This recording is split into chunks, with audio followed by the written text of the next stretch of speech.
Hello बच्चों, कैसे हैं आप लोग बेटा। वेलकम बैक टू कंट्रोल और कोऑर्डिनेशन में आज हम बात कर रहे हैं बेटा हार्मोनल रेगुलेशन। और हार्मोनल रेगुलेशन के फर्स्ट पार्ट में हम एनिमल हार्मोन्स की बात कर रहे हैं। कौन कौन से हार्मोन्स हैं, क्या फंक्शन वो परफॉर्म करते हैं, कौन से टारगेट ऑर्गन पे वो एक्ट करते हैं। तो फर्स्ट थिंग फर्स्ट, तो पहला वर्ड जो आपके दिमाग में आएगा कि व्हाट इज हार्मोन, क्या होता है एक हार्मोन। आपने पहले भी वर्ड सुना होगा, सुना है। केमिकल सब्सटेंसेस होते हैं बेटा, ऐसे केमिकल सब्सटेंसेस जो कि स्मॉल क्वांटिटी में सिक्रीट होंगे, स्मॉल अमाउंट में प्रोड्यूस होंगे, स्पेसिफिक है देयर फंक्शन, बहुत प्रिसाइज वे में काम करते हैं, अपने टारगेट ऑर्गन पे ही एक्ट करते हैं, ठीक है। And they are known as primary messenger, और इनको हम क्या कह सकते हैं, प्राइमरी मैसेंजर कह सकते हैं या केमिकल मैसेंजर कह सकते हैं। तो ऐसे केमिकल सब्सटेंसेस जो स्मॉल अमाउंट में रिलीज हो, टारगेट ऑर्गन पर जाके स्पेसिफिकली काम करें, they are known as hormone, ठीक है। तो जो हार्मोन वर्ड था, जो टर्म थी, it was coined by Starling, ठीक है। और जो सबसे पहला हार्मोन डिस्कवर हुआ था बच्चों, first hormone discovered was secretin. Clear to everyone. तो ये एक मेथड है, जैसे हमने नर्व इंपल्स का ट्रांसमिशन पढ़ा था, तो न्यूरल कंट्रोल के साथ साथ ये इंफॉर्मेशन ट्रांसमिशन का एक इफेक्टिव मेथड है, ठीक है बच्चों। तो इसीलिए कहते हैं ना, एनिमल्स में हार्मोनल रेगुलेशन भी होता है और नर्वस रेगुलेशन भी होता है due to their complex body structure. तो जो एनिमल हार्मोन है ना बच्चों, animal hormones are part of endocrine system, जिसको हम ह्यूमन एंडोक्राइन सिस्टम भी कह सकते हैं। And study of endocrine glands और hormones is known as endocrinology. Endocrine system की स्टडी एंडोक्राइनोलॉजी। तो कैरेक्टरिस्टिक्स मैंने आपको बता दिया, टारगेट ऑर्गन पे, टारगेट साइट पे एक्ट करने वाले केमिकल सब्सटेंसेस, जो जिनका नेचर कैसा हो सकता है, प्रोटीनियस हो सकते हैं, प्रोटीन नेचर हो सकता है उनका, अमीनो एसिड्स के हो सकते हैं, पेप्टाइड हार्मोन्स हो सकते हैं। So there can be of different types. तो ह्यूमन एंडोक्राइन सिस्टम में ये जो मेजर ग्लैंड्स हैं, इनके बारे में हम एक एक करके बात करेंगे। यहां पे थायराइड के साथ साथ हम पैराथायराइड ग्लैंड भी डिस्कस करेंगे। उसके अलावा हाइपोथैलेमस की मैं सबसे पहले आपको बात बताऊंगा। तो एक एक करके हम स्टार्ट करते हैं। तो जो ह्यूमन एंडोक्राइन सिस्टम है, जो ह्यूमन एंडोक्राइन ग्लैंड है, वो स्टार्ट होते हैं ह्यूमन बीइंग्स में हाइपोथैलेमस से। So it is present in 4 brain, 3 part पढ़े थे, 4 मिड एंड 9 ब्रेन। और ये क्या करता है, ये रेगुलेट करता है secretion of other glands, regulate secretion of other glands, ठीक है बच्चों, याद रहेगा। तो इसलिए इसको मास्टर एंडोक्राइन ग्लैंड भी कहा जाता है। It is known as master endocrine gland, कि बाकी दूसरे ग्लैंड की सिक्रेशंस को रेगुलेट करने का काम करता है। इसलिए ये 2 तरह के केमिकल सब्सटेंसेस, 2 तरह के हार्मोन रिलीज करता है, releasing hormone and inhibiting hormone, releasing and inhibiting hormone. तो जैसे growth releasing hormone, growth inhibiting hormone. तो जो रिलीजिंग हार्मोन है वो पिट्यूटरी ग्लैंड की सिक्रेशन को कंट्रोल करेंगे, स्टिमुलेट करेंगे, जबकि इनहिबिटरी हार्मोन जो पिट्यूटरी ग्लैंड है, उस एंटीरियर या जो इंटरमीडिएट पिट्यूटरी ग्लैंड है, उसकी सिक्रेशन को इनहिबिट करने का काम करेंगे, ठीक है। तो चलिए अब बात करते हैं पिनियल ग्लैंड। आपको लोकेशन दिखाई दे रही होगी, पिनियल ग्लैंड कहां पे प्रेजेंट होता है। Yes, it is also present in brain. तो लोकेशन की बात करें तो located in brain near pituitary gland, ठीक बच्चों। तो लोकेशन का आपको पता चल गया। ये एक हार्मोन सिक्रीट करता है, एक हार्मोन रिलीज करता है, जिसको मेलाटोनिन हार्मोन कहते हैं। ये रेगुलेट करता है biological clock of the body. It regulates biological clock of the body, biological clock को रेगुलेट कर देता है। और इसका इफेक्ट कहां पे होता है? रिप्रोडक्टिव डेवलपमेंट पे। और जो डेली रिदम है जिसको हम सर्केडियन रिदम कहते हैं, उसको रेगुलेट करने का काम करता है। इसके साथ साथ बच्चों आप लोगों के हिसाब से एक प्रॉब्लम भी कॉज करता है, इट इंड्यूसेस स्लीप। तो आपको जो पढ़ते पढ़ते नींद आ जाती है ना, वो इस मेलाटोनिन हार्मोन की वजह से आती है, आपकी कोई गलती नहीं है इसमें, ठीक है। तो बायोलॉजिकल क्लॉक को सेट करता है, रिप्रोडक्टिव डेवलपमेंट और सर्केडियन रिदम को रेगुलेट करने का काम करता है, और स्लीप को इंड्यूस करता है। वो हार्मोन क्या है? मेलाटोनिन, जो कि पीनियल ग्लैंड से प्रोड्यूस होता है। याद रह जाएगा आपको। चलिए उसके बाद बहुत इंपॉर्टेंट पिट्यूटरी ग्लैंड की बात कर लेते हैं, जिसको हाइपोफाइसिस भी कहा जाता है। It is also known as hypophysis, hypophysis, ठीक है। तो ये फोर ब्रेन के बेस पे प्रेजेंट है, यहां पे देखिए, at the base of forebrain. इसको अब मास्टर एंडोक्राइन ग्लैंड कहा जाता है। Now it is known as master endocrine gland, क्योंकि सारे के सारे जो एंडोक्राइन ग्लैंड है उनकी सिक्रीशन को कंट्रोल करने का काम करता है, ठीक है। पहले किसको कहते थे? हाइपोथैलेमस को। अब किसको कहते हैं? पिट्यूटरी ग्लैंड को, ठीक है। अब इस पिट्यूटरी ग्लैंड में बच्चों तीन लोब्स होती हैं, anterior, middle and posterior lobe.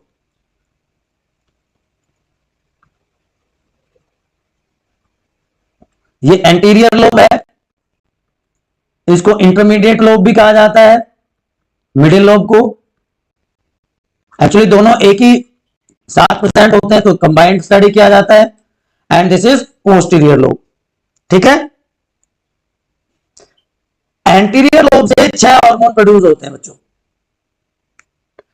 Intermediate lobe से, जहां जिसको मिडिल लोब होते हैं, वहां से एक हार्मोन सिक्रीट होगा, और पोस्टीरियर लोब से 2 हार्मोन, तो टोटल 9 हार्मोन्स आर रिलीज्ड। तो सबसे पहले हम बात कर लेते हैं एंटीरियर लोब के हार्मोन्स की, जैसा कि यहां पे दिखा रखा है, लेकिन यहां पे सारे के सारे मेंशन नहीं किए मैंने, तो यहां पे मैं एक एक करके आपको बता देता हूं। तो सबसे पहला ग्रोथ हार्मोन, जिसको जीएचबी कहा जाता है, और सोमेटोट्रोपिक हार्मोन, सोमेटोस्टैटिन, सोमेटोट्रोपिक हार्मोन या ग्रोथ हार्मोन। तो नाम से ही पता चल गया, जो ओवरऑल ग्रोथ है, डेवलपमेंट है हमारी बॉडी की, उसको कंट्रोल करने का काम करता है। अब अगर इसकी डेफिशिएंसी हो जाए, डेफिशिएंसी ऑफ ग्रोथ हार्मोन, तो उससे क्या हो जाएगा? ड्वार्फिज्म हो जाएगा।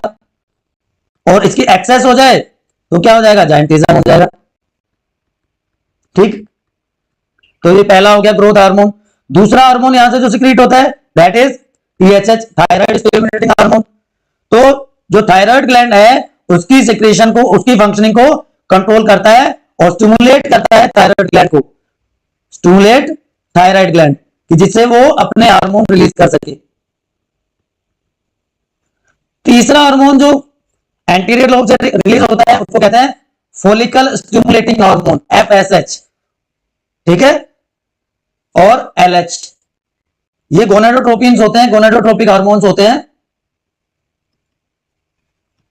FSH and LH, follicle stimulating hormone. तो एफएसएच क्या करेगा? मेल्स में स्पर्मेटोजेनेसिस, ह्यूमन मेल्स में स्पर्म फॉर्मेशन को स्टिमुलेट करेगा। और एलएच कहां पे एक्ट करेगा? फीमेल्स में, stimulate secretion of female sex hormone, estrogen and progesterone. याद रह जाएगा आपको। तो 3 हार्मोन हो गए, नहीं 5 हार्मोन हो गए। And last one is prolactin, prolactin hormone. Memory gland के डेवलपमेंट के लिए, फीमेल में मेमोरी ग्लैंड की डेवलपमेंट के लिए रेस्पॉन्सिबल होता है। आप देखिए, 2 इंपॉर्टेंट वर्ड बता रहा हूं आपको। एक होता है ऑक्सीटोसिन, जो आगे हम डिस्कस करेंगे, चलिए वहीं पे बताऊंगा आपको। आप इंटरमीडिएट लोब की बात कर लेते हैं, हार्मोन्स ऑफ इंटरमीडिएट लोब या मिडिल लोब। एक ही हार्मोन है यहां पे, तो कौन सा? MSH, melanocyte stimulating hormone. Melanocyte बहुत काम का है बच्चों आपके लिए, आजकल के बच्चों के लिए बहुत क्रेज है। है ना, फेयर कॉम्प्लेक्शन का। तो जो मेलानिन पिगमेंट होता है स्किन का, उसकी फॉर्मेशन के लिए रेस्पॉन्सिबल होता है। ठीक, अब बात आ जाती है पोस्टीरियर लोब की, जहां से दो हार्मोन रिलीज होंगे। कौन कौन से? यहां से दो हार्मोन जो रिलीज होते हैं वो है ऑक्सीटोसिन, जिसकी मैं अभी बात बता रहा था, और दूसरा है वैसोप्रेसिन। ऑक्सीटोसिन हार्मोन क्या करेगा? ये पार्चुरेशन में हेल्प करता है, और पार्चुरेशन का मतलब चाइल्ड बर्थ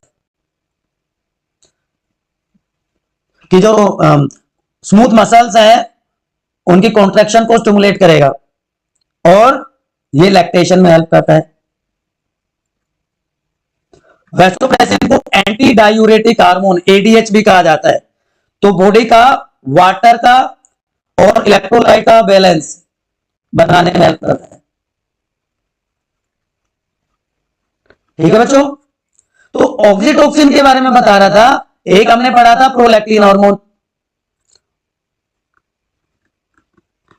प्रोलैक्टिन और वैसोप्रेसिन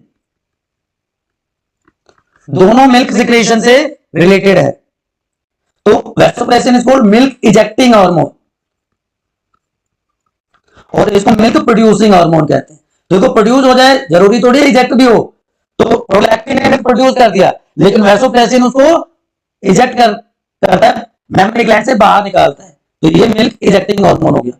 लेकिन वैसोप्रेसिन का आजकल मिसयूज बहुत होता है। आपके जो कैटल्स हैं उसमें इसको मिसयूज किया जाता है, उनसे मिल्क प्रोडक्शन के लिए इसको मिसयूज किया जाता है। ठीक है, तो हमने बात कर ली किस किस की? हमने बात कर ली पहले पिनियल ग्लैंड की, हमने बात कर ली हाइपोथैलेमस की, और हमने बात कर ली पिट्यूटरी ग्लैंड की। अब बात करते हैं थाइमस ग्लैंड की।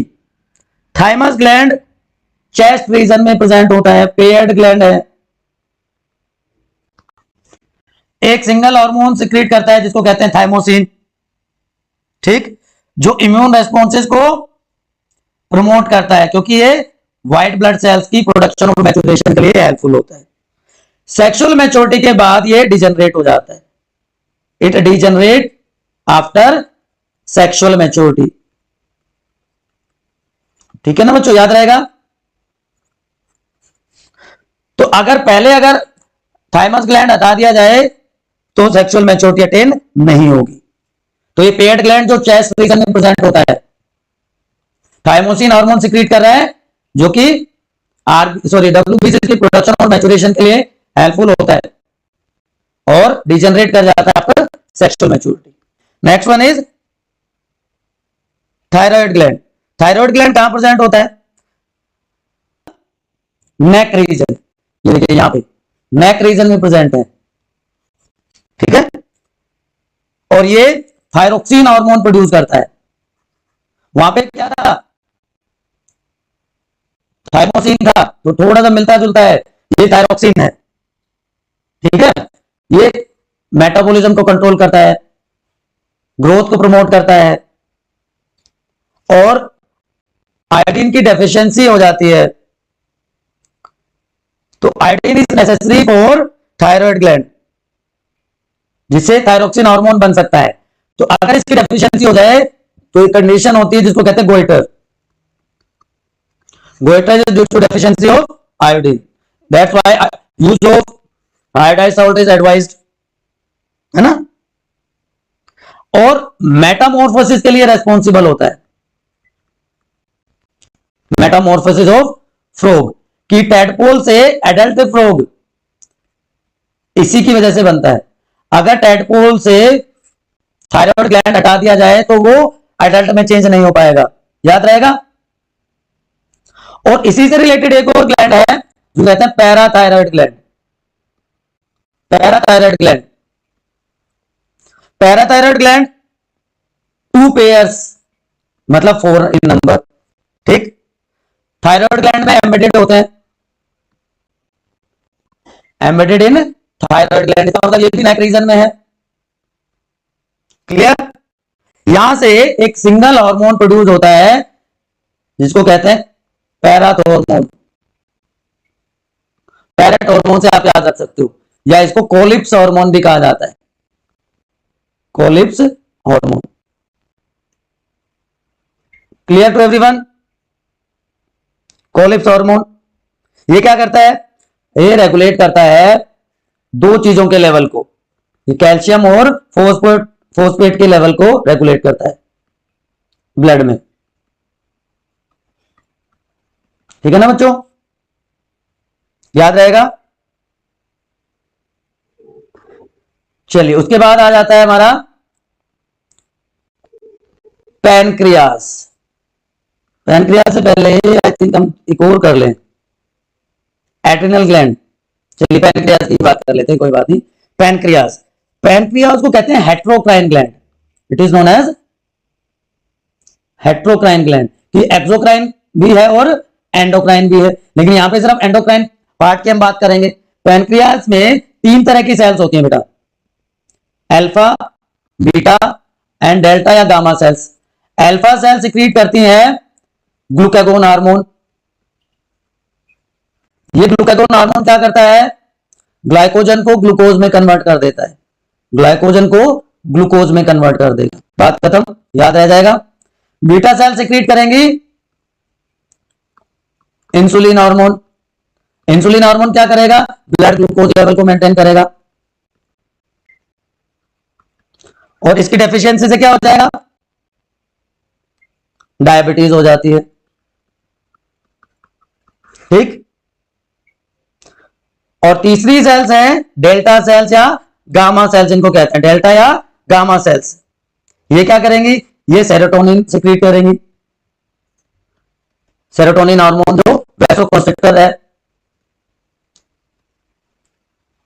कॉन्स्ट्रिक्शन का काम करेगा, नैरोइंग ऑफ ब्लड वेसल्स। याद रह जाएगा आपको? ठीक है ना बच्चों? तो शुगर ग्लाइकोजन में चेंज हो गई, कौन करता है? इंसुलिन। और ग्लाइकोजन को शुगर में कौन चेंज करता है? ग्लूकागोन। ठीक है, तो जैसी कंडीशन होती है बॉडी की उसी हिसाब से। ठीक है ना? तो ये सारी की सारी सेल्स कहां प्रेजेंट होती हैं? स्पेशलाइज्ड ग्रुप में, जिसको आइलेट ऑफ लैंगरहैंस कहते हैं। आइलेट ऑफ लैंगरहैंस में अलग अलग पैचेस होते हैं, ग्रुप होते हैं सेल्स। ठीक है, याद रह जाएगा आपको। अब उसके बाद हम बात कर लेते हैं एड्रिनल ग्लैंड की। ये भी दो होते हैं, they are present just above the kidney. तो किडनी पेयर्ड स्ट्रक्चर है, तो ये भी दो होते हैं, just above the kidney they are present. इनको इमरजेंसी ग्लैंड भी कह सकते हैं, क्योंकि इनके जो हार्मोन्स हैं वो इमरजेंसी हार्मोन्स कहलाते हैं। फाइट हार्मोन्स, फाइट और फाइट हार्मोन्स। तो किडनी में आउटर पार्ट कोर्टेक्स होता है, इनर पार्ट मेडुला कहलाता है। तो दोनों रीजन से अलग अलग हार्मोन सिक्रीट होते हैं, कोर्टेक्स और मेडुलरी पार्ट से अलग अलग हार्मोन सिक्रीट होते हैं बच्चों। ठीक है ना? तीन सेट हैं, glucocorticoids, mineral corticoids and sex corticoids. नाम से आपको पता चल गया होगा। ग्लूकोकोर्टिकोइड्स क्या करेंगे? कार्बोहाइड्रेट मेटाबॉलिज्म को रेगुलेट करेंगे। ग्लूकोज आ गया ना, तो कार्बोहाइड्रेट मेटाबॉलिज्म को रेगुलेट करने का काम करेंगे। मिनरल कोर्टिकोइड्स क्या करेंगे? Mineral metabolism. और सेक्स कोर्टिकोइड जो हमारे सेक्स हार्मोन्स हैं उनका रेगुलेशन करेंगे। तो ये तो तीनों के तीनों ग्रुप जो है कोर्टिकल रीजन से सिक्रेट होते हैं, लेकिन जो मेडुलरी पार्ट है उससे इमरजेंसी हार्मोन सिक्रेट होते हैं, जिनको हम एड्रेनालिन और नॉन एड्रेनालिन कहते हैं, एपिनेफ्रिन और नॉन एपिनेफ्रिन भी कहते हैं। Non adrenaline, non epinephrine. ठीक है ना? तो 3F, flight, fear and fight, ये दोनों एंटागोनिस्टिकली काम करते हैं, इक्वल बट अपोजिट। जो एड्रेनालिन हार्मोन है इमरजेंसी में काम करेगा, स्ट्रेस की कंडीशन में काम करेगा, और heart beat, breathing rate, blood pressure को रेगुलेट करने का काम करेगा। ठीक है ना? इसलिए एड्रेनल ग्लैंड को ग्लैंड ऑफ इमरजेंसी कहा जाता है। ठीक है ना बच्चों? उसके बाद आ जाता है हमारे gonads. Testis and ovary, testis in male and ovary in female, ये गोनेड्स हैं। टेस्टिस से जो हार्मोन सिक्रेट होता है उसको हम क्या कह देते हैं, टेस्टोस्टेरोन, जो स्पर्मेटोजेनेसिस को कंट्रोल करेगा, सेकेंडरी सेक्सुअल कैरेक्टर्स को रेगुलेट करेगा। जबकि ओवरी से एस्ट्रोजन और प्रोजेस्टेरोन हार्मोन सिक्रेट होते हैं। एस्ट्रोजन हार्मोन क्या करेगा, ओवुलेशन को, एग प्रोडक्शन को और सेकेंडरी सेक्सुअल कैरेक्टरिस्टिक्स को रेगुलेट करता है। और प्रोजेस्टेरोन क्या करता है, इंप्लांटेशन के लिए जो एंडोमेट्रियल वॉल है उसको प्रिपेयर करता है। तो these are the major group of hormones which are produced in human beings. ठीक है, कोई भी कंफ्यूजन आपको है इन हार्मोन से रिलेटेड, इनके फंक्शन से रिलेटेड, तो आप कमेंट सेक्शन में पूछ लीजिए। ठीक है, आप इसके बाद डिस्कस करेंगे प्लांट हार्मोन्स, या बात करेंगे प्लांट हार्मोन्स की। एक बात तो आपको अच्छे से पता है कि प्लांट का ऑर्गेनाइजेशन एनिमल के कंपैरिजन में सिंपल होता है, तो वहां पे जो मूवमेंट है वो भी अलग टाइप के होते हैं। अगर मैं सिंपल वर्ड्स में आपको बताऊं कि या कंपेयर करूं प्लांट और एनिमल को, तो प्लांट्स में क्या होता है, सिर्फ मूवमेंट होता है, जबकि एनिमल्स क्या शो करते हैं, एनिमल्स में मूवमेंट भी होता है और उसके साथ साथ लोकोमोशन भी वो शो करते हैं। अब बहुत सारे बच्चों को तो यही नहीं पता होगा कि what is the difference between movement and locomotion. कोई बात नहीं, अभी आपको क्लियर कर देते हैं। देखिए, मान लीजिए ये एक मीन पोजीशन है, जैसा कि प्लांट एक स्ट्रेट खड़ा होता है, उसके टुवर्ड्स या उसके अवे, उसकी तरफ या उसे दूर एक फिक्स पोजीशन पर रह के up down left right movement करना या हिलना डुलना, दैट इज कॉल्ड मूवमेंट।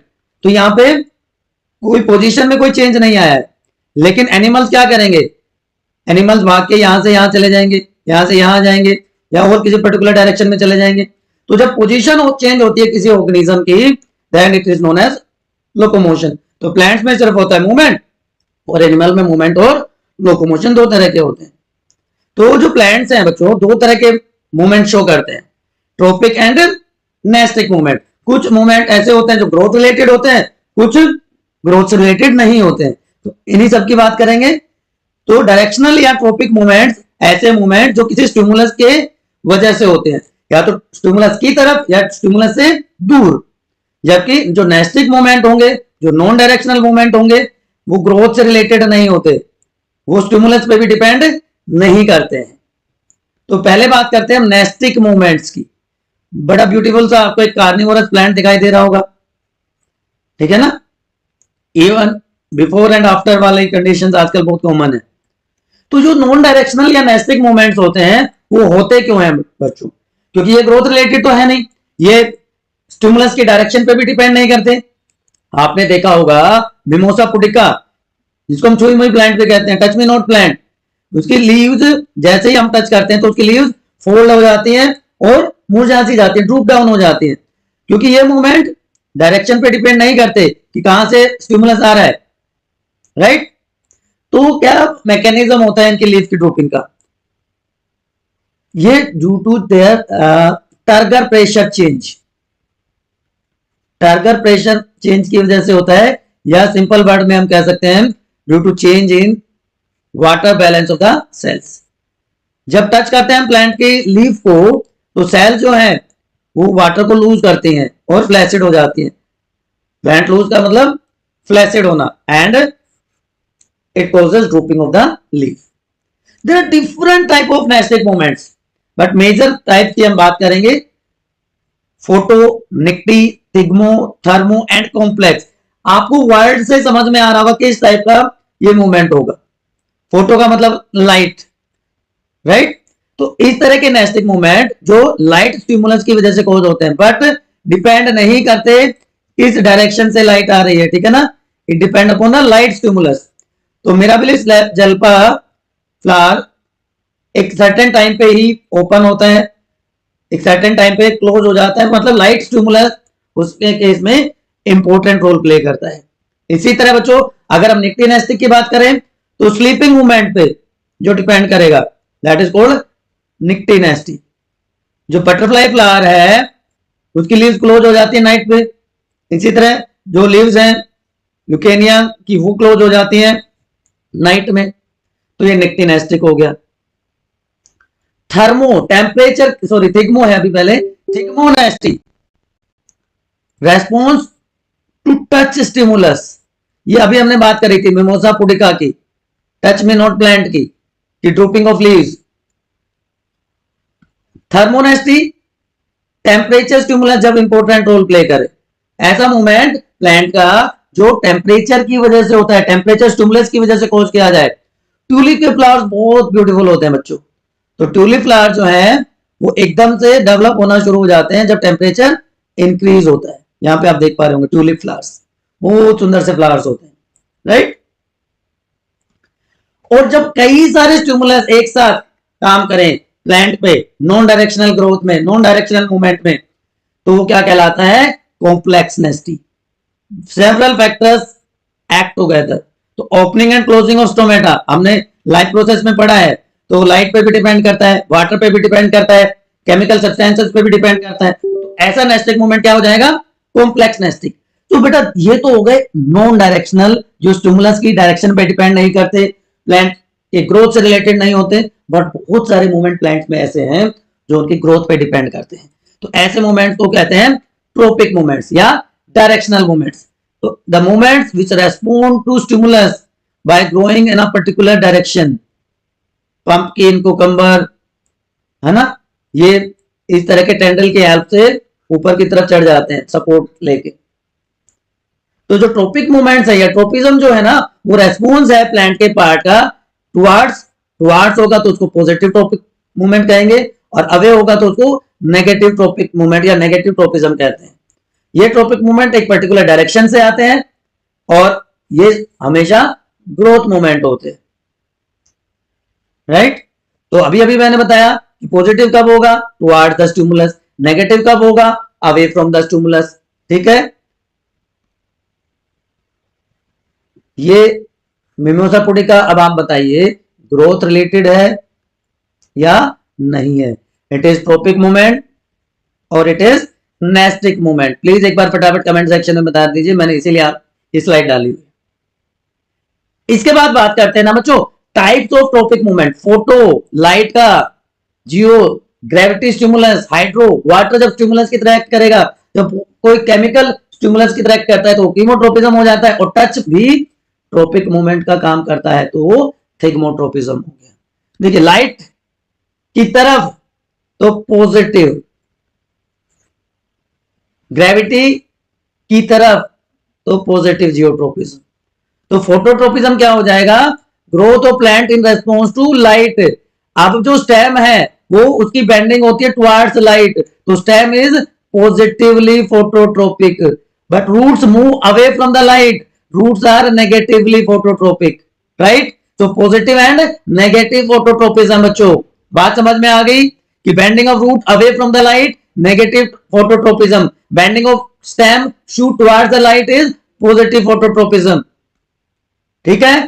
तो रूट नेगेटिवली सॉरी जियोट्रोपिज्म की बात होगी, यहां पे जो स्टेम है वो पॉजिटिवली फोटोट्रोपिक है, लेकिन ग्रेविटी के केस में जो शूट होगा, जो स्टेम होगा, वो नेगेटिवली फोटोट्रोपिक होगा। इसी तरह जो रूट्स हैं लाइट के केस में नेगेटिवली फोटोट्रोपिक होंगी, लेकिन ग्रेविटी के केस में पॉजिटिवली जियोट्रोपिक होंगी, है ना। तो क्या फायदा होता है कि जो स्टेम अगर लाइट की तरफ ग्रो करता है तो उसको ज्यादा लाइट मिलेगी, ज्यादा फोटोसिंथेसिस होगी, ज्यादा फूड सिंथेसिस होगी।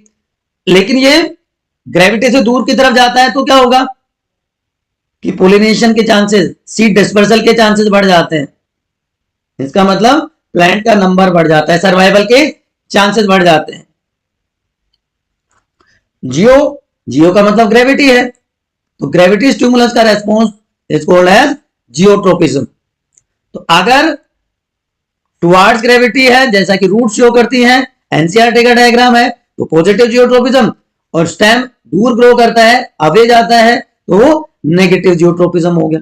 तो geotropism is movement of plant in response to gravity, चाहे उसकी तरफ हो चाहे उससे दूर हो, चाहे पॉजिटिव जियोट्रोपिज्म हो चाहे नेगेटिव जियोट्रोपिज्म हो। अब ये सोच रहा है कि मेरा क्या हुआ, मैं तो ग्रेविटी की तरफ जा रहा हूं लेकिन मुझे तो पानी मिला नहीं, तो क्या ये पॉजिटिव जियोट्रोपिज्म है बच्चों या नेगेटिव है?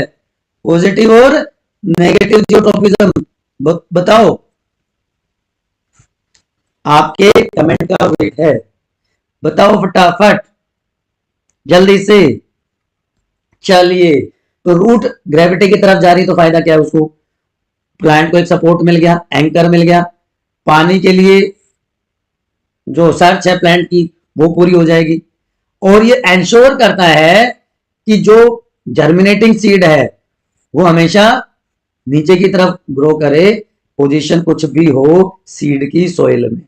सीड ऐसे रख दें, ऐसे रख दें, ऐसे रख दें, कैसे भी रख दें, जो रेडिकल है जिसे रूट सिस्टम बनता है वो नीचे की तरफ ग्रो करेगा, जो प्लूम्यूल है जिसे शूट सिस्टम बनता है वो ऊपर की तरफ ग्रो करेगा। इसको एपिकोटाइल इसीलिए तो कहते हैं अबोव ग्राउंड, रूट को हाइपोकोटाइल इसीलिए तो कहा जाता है, हाइपो का मतलब बिलो ग्राउंड। ठीक, चलिए अब तीसरा ट्रॉपिक मूवमेंट आ गया हाइड्रो। हाइड्रो का मतलब तो पानी पानी पानी, तो पानी का जो रेस्पॉन्स है प्लांट्स के लिए वो हाइड्रोट्रोपिज्म कहलाएगा। ठीक है ना बच्चों? तो रूट्स ग्रो करती है पानी की तरफ, तो रूट्स हो गई positively hydrotropic, positive hydrotropism show करती हैं roots. And next one is chemo. Chemo का मतलब है ना बच्चों केमिकल, तो केमिकल के टुवर्ड्स रेस्पॉन्स होगा तो क्या कहलाएगा? कीमोट्रोपिज्म। जो पोलन ट्यूब है वो ओव्यूल की तरफ जाती है, ये स्पीशीज स्पेसिफिक इंटरेक्शन भी होता है कि एक पर्टिकुलर स्पीशीज का पोलन ग्रेन उसी स्पीशीज के स्टिग्मा पे आके स्टिक करेगा। ठीक है, अब आप में से अगर कोई बता सकता है कि अगर प्लांट में पोलन ट्यूब के थ्रू पोलिनेशन होता है तो उस प्रोसेस को क्या कहा जाता है? आप में से अगर कोई बता पाए फटाफट कमेंट सेक्शन में लिख के बताओ। तो यहाँ पे पोलन ट्यूब की फॉर्मेशन होती है, ये मेल जो गैमेट्स हैं, पोलन ग्रेन जो है वो स्टिग्मा पे स्टिक कर जाते हैं, पर्टिकुलर स्पीशीज के स्टिग्मा पे पोलन ट्यूब की फॉर्मेशन हो जाएगी, और पोलन ट्यूब की हेल्प से ही वो जो मेल न्यूक्लियाई है it reaches into the embryo cell and fertilization occur, जहां पे male gamete male nuclei egg cell के साथ फ्यूज करके जाइगोट की फॉर्मेशन कर देगा। ठीक है ना बच्चों? और जो मैंने क्वेश्चन पूछा था उसको कहते हैं स्फिनोगैमी। जब पोलिनेशन होता है पोलन ट्यूब फॉर्मेशन तो ये बन जाता है स्फिनोगैमी। फिर से एक क्वेश्चन है आपके लिए, फटाफट बताना है। ये फोटो आप देख रहे हो, एक तरफ लाइट सोर्स दिख रहा है, एक तरफ आपको सोइल दिख रही है। ठीक है, आपको स्टिमुलस के हिसाब से रूट और स्टेम के लिए पॉजिटिव और नेगेटिव सिंबल दिखाना है। ठीक है, अगर पॉजिटिव है उसकी तरफ तो प्लस, अवे है उससे तो माइनस। तो लाइट के टुवर्ड्स स्टेम उसकी तरफ बेंड हो रहा है ना, तो पॉजिटिव हो गया, लेकिन स्टेम ग्रेविटी से दूर जा रहा है तो नेगेटिव हो गया। इसी तरह यहाँ पे रूट ग्रेविटी की तरफ जा रही है तो ग्रेविटी के लिए प्लस हो गई, लेकिन लाइट से दूर जा रही है तो लाइट के लिए नेगेटिव हो गई। ठीक है ना बच्चों? तो इस तरह से आप क्विकली आप बता सकते हैं कि किस तरह का ट्रॉपिक मूवमेंट ये है। अब last but not the least, thigmotropism touch.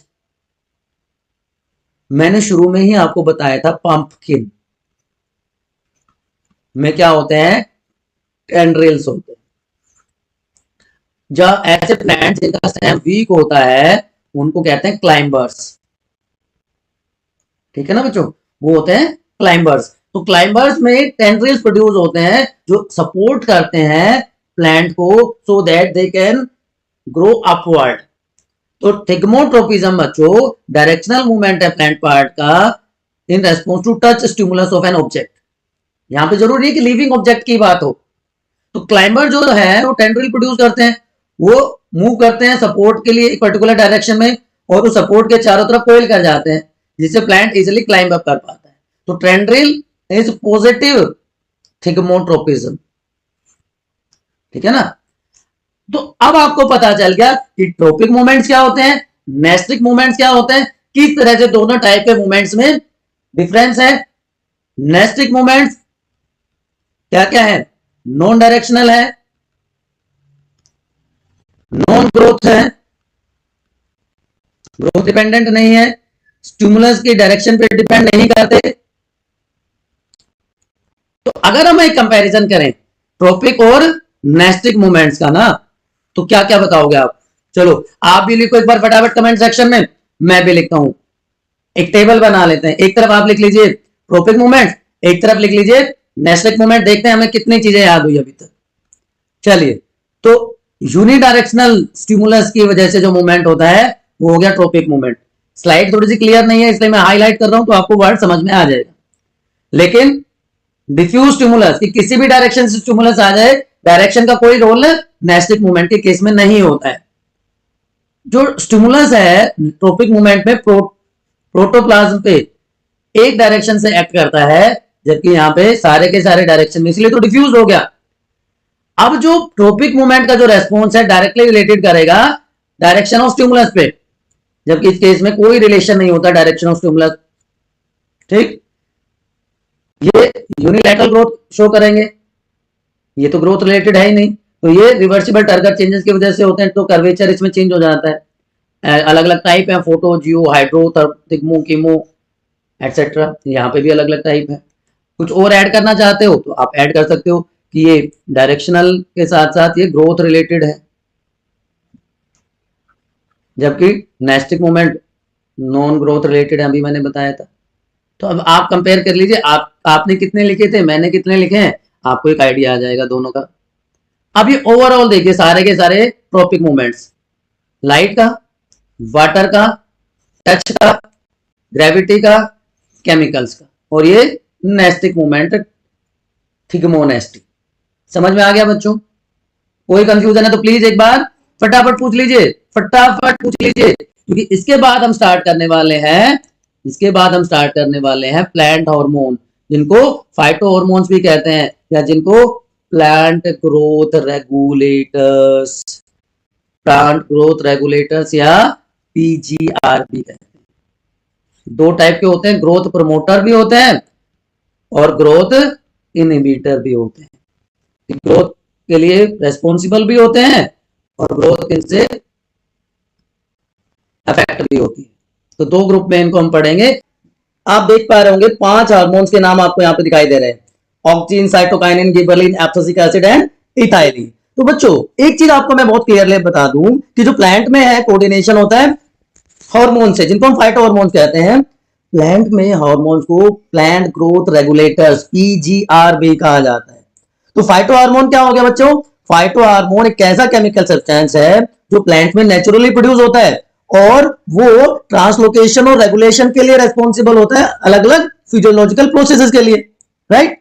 तो अगर मैं बात करूं तो मेन जो प्लांट हार्मोन्स हैं, तो 5 आपको यहां पे दिखाई दे रहे हैं, मेन 5 प्लांट हार्मोन्स आते हैं। लेकिन इनको 2 ग्रुप्स में क्लासिफाई किया जाता है, 2 ग्रुप्स में इनको स्टडी किया जाता है।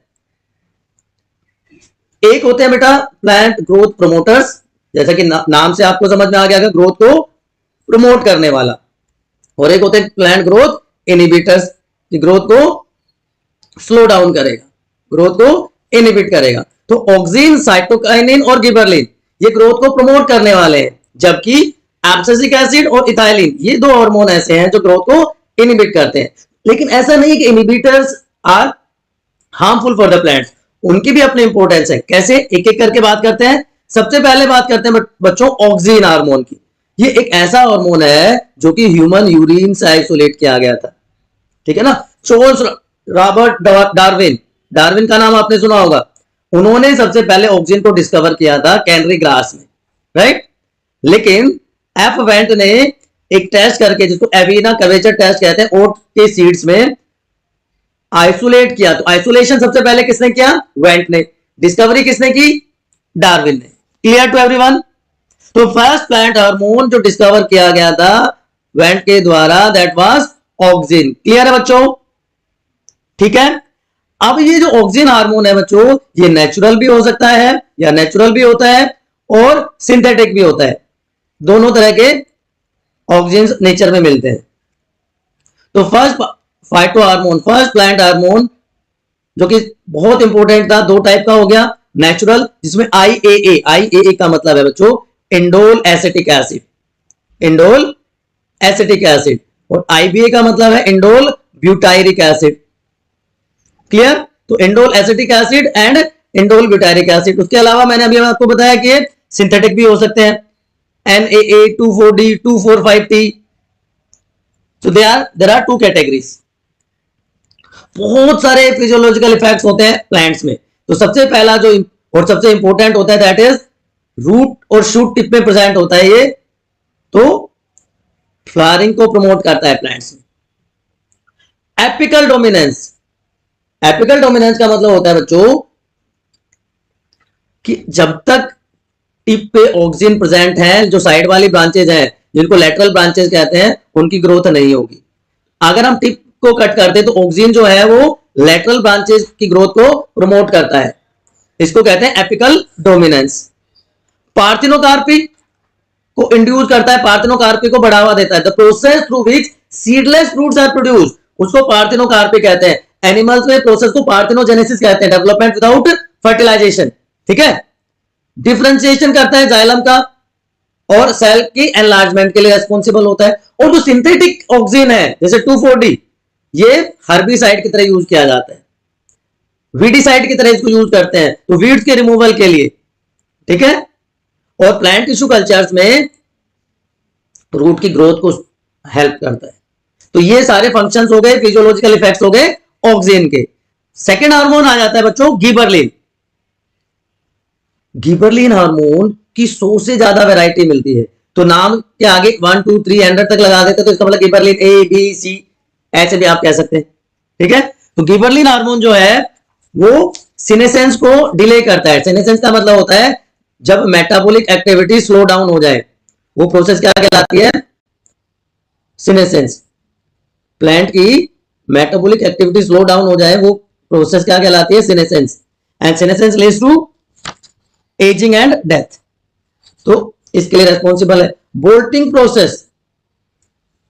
बोल्टिंग प्रोसेस क्या होती है? आपने अगर प्लांट को देखा होगा तो कई बार कुछ प्लांट्स में इस तरह से बंच बन जाता है, प्लांट की हाइट ज्यादा नहीं बढ़ती बट नीचे से उसकी ग्रोथ बहुत ज्यादा हो जाती है, फ्लावर लाइक पैटर्न बन जाता है, क्योंकि जो उसकी इंटरनोड्स हैं उसकी ग्रोथ बहुत ज्यादा हो जाती है।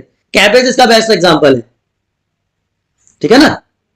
इसी तरह गिबरलिन को जो शुगर केन प्लांट्स होते हैं उनके ऊपर स्प्रे किया जाता है जिससे उनकी स्टेम की लेंथ बढ़ जाए। फ्रूट्स के इलोंगेशन के लिए हेल्पफुल होते हैं। ये जो मैं बोल्टिंग बता रहा था, ये देखिए फ्लावर लाइक अपीयरेंस आ गई ना, ये पूरा एक फ्लावर लाइक स्ट्रक्चर बन गया। ये केमिकल स्ट्रक्चर है गिबरलिक एसिड की। और जो इंटरनोडल या स्टेम की लेंथ के बढ़ाने की बात थी शुगर केन में, वो आप यहां पे देख पा रहे हैं। ठीक है, क्लियर टू एवरीवन? तो गिबरलिन और ऑक्सिन की हमने बात कर ली। उसके बाद क्या आता है अगला? प्लांट प्रोमोटर्स में साइटोकाइनिन। साइटोकाइनिन, देखो साइटो है, साइटो का मतलब ये होता है सेल, राइट? तो सेल का डिवीजन प्रमोट करता है। तो ऐसा हार्मोन जो माइटोसिस को प्रमोट करता है, सेल में डिवीजन को प्रमोट करता है। ठीक है, तो अगर फंक्शंस की बात करें तो ज्यादा सेल डिवीजन होगा तो ज्यादा सेल्स होंगी, ज्यादा सेल्स होंगी तो ऑब्वियस सी बात है प्लांट की ग्रोथ भी हाई हो जाएगी। तो सेल डिवीजन प्लस इलोंगेशन, सबसे इंपॉर्टेंट काम साइटोकाइनिन का। सेल इलोंगेशन प्लस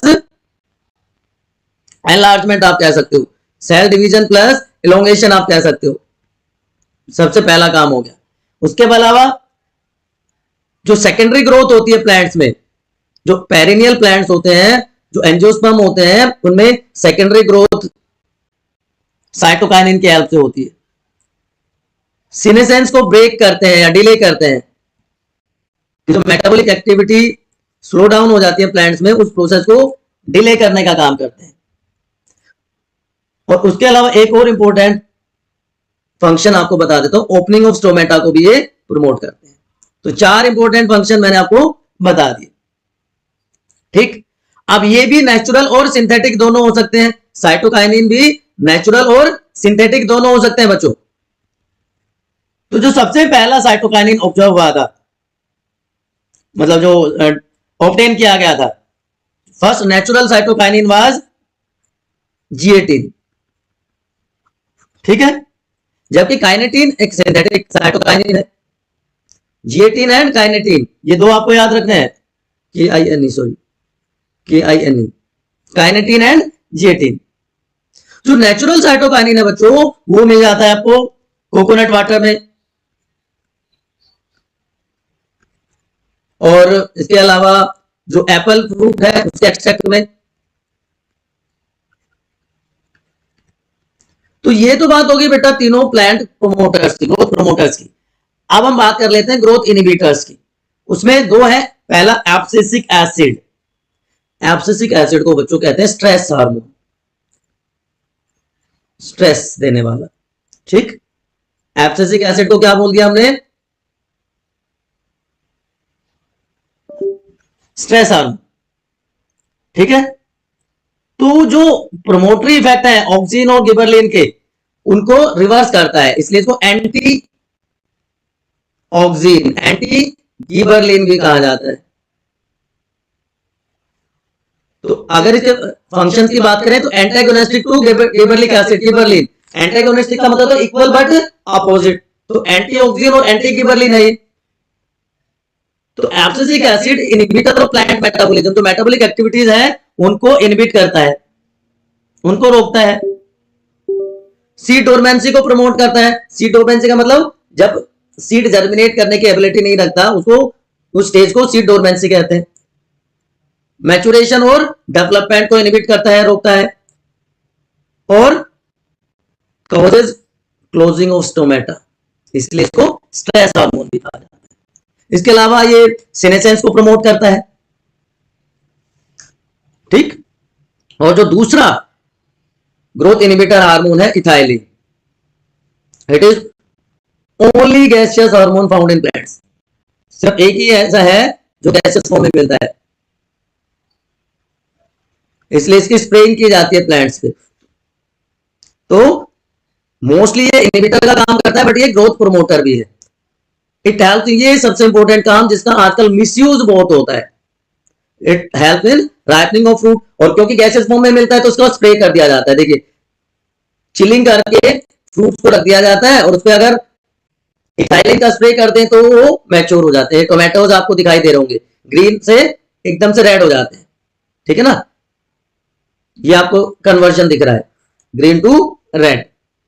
ठीक है बच्चों, ये देखिए और एग्जांपल्स आप बनाना देख सकते हैं, नेचुरली राइपेंड बनाना और केमिकली राइपेंड। आजकल ये बहुत देखने को मिलते हैं। आपने देखा होगा आजकल हर सीजन में हर फ्रूट्स अवेलेबल होते हैं। उसका रीजन यही है कि केमिकली उनको पका लिया जाता है with help of ethylene hormone. ठीक है, तो ओवरऑल अगर मैं समराइज करूं आपके लिए, तो जो फंक्शंस हैं प्लांट हार्मोन के, बेसिक या मेन फंक्शन जो है, सबसे पहले ऑक्सिन, सेल इलोंगेशन के लिए। ये वाला स्टेप आपको भी मैं समझाऊंगा कि कैसे फोटोट्रोपिज्म में लाइट के टुवर्ड्स रेस्पॉन्स देता है ऑक्सिन, तो सेल इलोंगेशन में हेल्प करता है। गिबरलिन सेल की ग्रोथ के लिए रेस्पॉन्सिबल होता है। साइटोकाइनिन सेल डिवीजन को प्रमोट करता है, सेल इलोंगेशन को प्रमोट करता है। एब्सिसिक एसिड सेनेसेंस को, येलोइंग ऑफ लीव्स को प्रमोट करता है। ठीक है, और लास्ट में क्या बच गया हमारा? Ethylene, it helps in ripening of fruit. Clear to everyone बच्चों? चलिए अब ये बात समझते हैं कि कैसे जो हमारा ऑक्सिन हार्मोन है वो फोटोट्रोपिज्म, ऑलरेडी हम पढ़ चुके हैं ना फोटोट्रोपिज्म, तो response of plant towards light stimulus. तो फोटोट्रोपिज्म में ऑक्सिन का क्या रोल है? यहां पे आपको तीन कंडीशन दिख रही होंगी, और ऑक्सिन की कंसेंट्रेशन भी आपको यहां पे दिखाई दे रही है। जब सनलाइट ओवरहेड है, समझिएगा बेटा, सूरज हमारे सर के ऊपर है, ठीक है, तो जो ऑक्सीजन है, इंडोल एसिटिक एसिड है, उसके मॉलिक्यूल्स इवनली डिस्ट्रीब्यूटेड होंगे। ऑक्सीजन इवनली डिस्ट्रीब्यूटेड, तो वो सीधी ग्रोथ करता है। बात समझ में आ गई? यहां पे बिल्कुल ओवरहेड है, बिल्कुल सर के ऊपर है, प्लांट के सर के ऊपर, हमारे सर के ऊपर नहीं। दूसरा केस, अब देखिए आप, थोड़ा सा शिफ्ट करता है सन टुवर्ड्स राइट, ठीक, तो एंगल पे जब होगा तो क्या होगा? तो जो ऑक्सीजन मॉलिक्यूल्स हैं वो दूर की साइड में मूव कर जाएंगे, मूव फार साइड, और क्या कोज करेंगे? Elongation of cell, cause elongation of cell on that side। बात समझ में आ गई? तो यहां पे इस साइड में ऑक्सीजन की कंसंट्रेशन ज्यादा है, जो यहां से सनलाइट है उसके ऑपोजिट साइड में। और तीसरे केस में क्या होगा बच्चों, अब एंगल और बढ़ जाएगा, अब और दूर चला जाएगा, तो क्या होगा, एंगल और बढ़ गया, देखो, तो इससे क्या होगा, बेंडिंग ऑफ एंगल मोर। तो कंसंट्रेशन जो है ऑक्सीजन की opposite side of sunlight high हो जाएगी, अपोजिट ऑफ सन इंक्रीज हो जाएगी and causes bending of plant, plant part की बेंडिंग हो जाएगी। बात समझ में आ गई? तो ये तीन कंडीशन, और इसीलिए अब आपको पता चल गया होगा कि प्लांट बेंड क्यों करते हैं, जहां पे ऑक्सीजन की कंसंट्रेशन ज्यादा होगी उसकी अपोजिट साइड बेंड कर जाएगी। ठीक है ना बच्चों? तो ये सारे के सारे प्लांट हार्मोन थे। एक बार आपके लिए फिर से समराइज कर देता हूं। देखिए, हमने प्लांट ग्रोथ प्रोमोटर से शुरू किया, ये तीनों प्रोमोटर्स हैं। गिबरलिन जर्मिनेशन के लिए, ग्रोथ और मैच्योरेशन के लिए, फ्लावरिंग के लिए, फ्रूट डेवलपमेंट के लिए हेल्पफुल होता है, लेकिन एब्सेशन और सीड डोरमेंसी को प्रमोट नहीं करता। इनफैक्ट जो हमारे ग्रोथ प्रमोटर्स हैं वो सीड डोरमेंसी को प्रमोट नहीं करेंगे। और इसलिए आप यहां पर देख पा रहे हो, इथाइलिन, इथाइलिन प्रमोटर की तरह भी एक्ट करता है और इनहिबिटर की तरह एक्ट करता है, तो ये भी सीड डोरमेंसी को प्रमोट नहीं करता। तो जर्मिनेशन के लिए सिर्फ गिबरलिन याद रखने में आसान रहेगा आपको, उसके अलावा सारे फंक्शन एब्सेशन और सीड डोरमेंसी, सीड डोरमेंसी सिर्फ एब्सेसिक एसिड, ठीक, एब्सेशन और सीड एब्सेशन सिर्फ इथाइलिन और एब्सेसिक एसिड। तो ये ग्रोथ इनहिबिटर जो है वो फ्रूट डेवलपमेंट तो कॉज करेंगे, क्योंकि इथाइलिन राइपिंग को फ्रूट करेगा, उसके बाद एब्सेशन हो जाएगा, लेकिन सीड डोरमेंसी को प्रमोट नहीं करेगा। तो विद दिस हमारा जो चैप्टर है कंट्रोल कोऑर्डिनेशन, हम एक एक टॉपिक एनसीईआरटी का डिस्कस किया है बच्चों। अगर अभी भी आपको कोई डाउट है तो आप क्या कर सकते हैं, एज यूजुअल आपका जो डाउट है यहां पे कमेंट सेक्शन में पूछ लीजिए, ठीक है ना। यहां मैंने सारे के सारे फंक्शन आपके लिए समराइज कर दिए, तो आप एज इट इज इसका प्रिंट आउट ले सकते हैं, आप इसके नोट्स बना सकते हैं, जैसे भी आपको सुटेबल लगे